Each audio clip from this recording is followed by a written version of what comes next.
We're going to begin talking about cultural rules for establishing relationships, specifically the respect for authority, a focus on eye contact, touch, attire, and shoes, and then we'll talk about gift giving with the U.S. Foreign Corrupt Practices Act. We're going to touch on a little bit. Hofstede's cultural dimension of power and power distance. And we said that high power distance cultures accept differences in power and respect them, whereas low power distance culture try to close power gaps. So today, let's look more precisely at how you can communicate respect for authority. And areas that communicate respect and build relationships include things like nonverbal cues, such as eye contact, gestures, posture, touch, attire, and shoes, actions, and rituals. You can also communicate respect verbally through titles, forms of politeness, and different language forms. So today we're going to focus on eye contact, touch, attire, and shoes. In many Middle Eastern and Asian countries, eye contact is more than a means to communicate honesty and confidence. So in Japan, as we touched on before, eye contact indicates authority. And generally, people make very brief eye contact when speaking to an individual or approaching him or her, and then maintain appropriate eye level, such as the individual's neck. If you go for a job interview at a Japanese company, you may find yourself sitting at the end of a long table. On the other side of the table, there may be a few people looking at you with stern expressions. And so you don't need to be intimidated if they don't smile or look directly at you when they ask questions, because they're listening to you. But you may have seen this in the movie The Ramen Girl, that tells the story of a girl who follows her boyfriend to Japan. And in Japan, he breaks up with her, but she doesn't want to go back to the States. And she tries to find meaning in Japan and realizes she wants to be a ramen chef. So she comes across a restaurant owner who agrees to teach her, but there are a lot of complications because she doesn't understand Japanese. From the movie. So, and he doesn't speak English. So here's just a brief clip from the movie.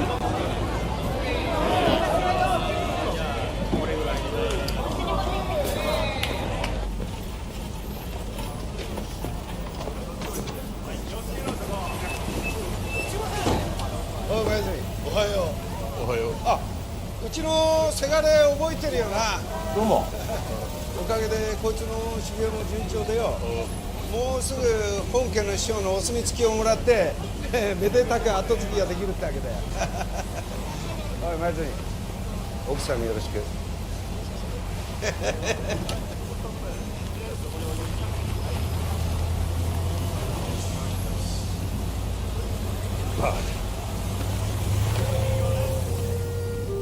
ラーメンってのは一つの宇宙だよな。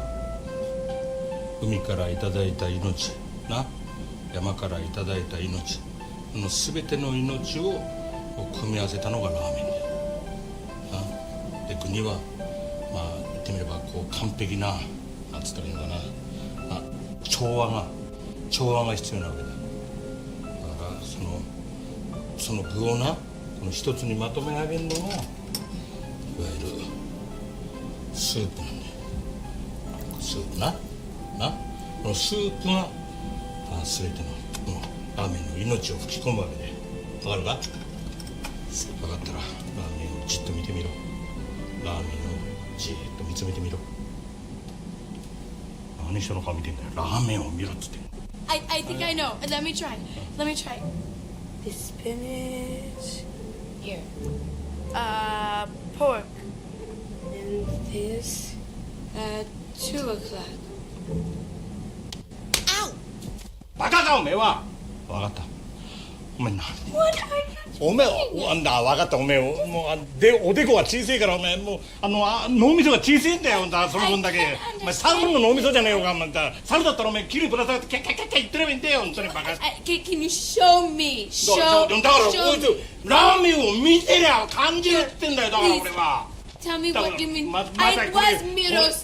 いいかすぐこういうものに頼んじゃないんだよ。and just. 心でこんなものはもう全部これな Are you crazy? クレイジーぐらいなんだぞ俺だってバカ野郎バカじゃねえかタコ何にも分かってないよてめえはタコだな I'm sure you noticed a few really interesting cultural things here, but first, this guy was kind of mocked by his competitor who drove a van really displaying a picture of himself and his son. So they really wanted to show that they didn't take this guy seriously because he didn't have a son to pass the restaurant on to. And also the fact that he was mentoring a girl. So the other thing you might have noticed is the differences in approaches to cooking. And the female thought it was respectful to copy what the chef was doing. And that was exactly what outraged him. So he wanted her to understand his philosophy rather than mindlessly imitating his techniques. And you also might have noticed how mad he became with her for looking directly at him. She should have lowered her gaze and listened carefully to what he was saying. Remember this eye contact expectation and see how it plays out in the next film we're going to watch. How can we communicate respect through touch when we come from a culture where it's respectful to avoid any touch in the workplace environment? Let's look at India and specifically its practice of pranama. It's tradition at a birthday party to touch the feet of people invited to a birthday party. The person whose birthday is being celebrated, it's traditional to touch the feet of people being invited to celebrate your birthday. So the practice of touching the feet of people you're showing respect to is called pranama. You can see a picture of a supporter touching the feet of a chief minister in India. So clothes can also be used as a sign of respect for authority and communicate that. So we can take an example of the recruit suit in Japan. The recruit suit is specifically for job interviews, and it shows a young graduate's desire to fit in and serve her company, to conform to her group, and she's dressed like all other job applicants, saying she's of the same cloth, willing to work hard, do the best she can, and that leads us to footwear. As you probably know, in many countries, feet are frowned upon or not considered clean and symbolically dirty, no matter how clean they might be in reality. So you may be expected to take your shoes off when entering someone's home or even change your shoes when you come to the office. One curious example is the cultural faux pas that happened in 2018 when a Chinese prime minister, Shinzo Abe, and his wife, Aki Abe, came to visit Israel. And after a day of high-level meetings, the Japanese couple were treated to a meal at the official residence of Prime Minister Benjamin Netanyahu and his wife, Sarah. And the time came for dessert. They received a dessert that was crafted by one of the leading chefs in Israel, and it was served in a shoe.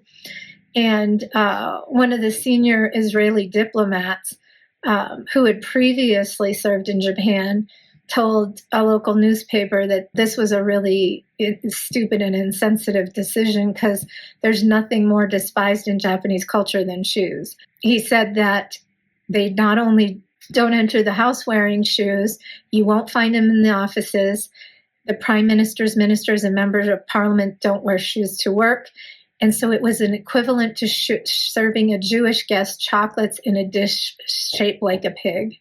So it was a real miss and considered very offensive. A few words on gift giving. Guests in many cultures bring gifts to hosts, and often a gift can signify thank you for your hospitality. In some cultures, gifts are unwrapped right away to show excitement, interest, and appreciation.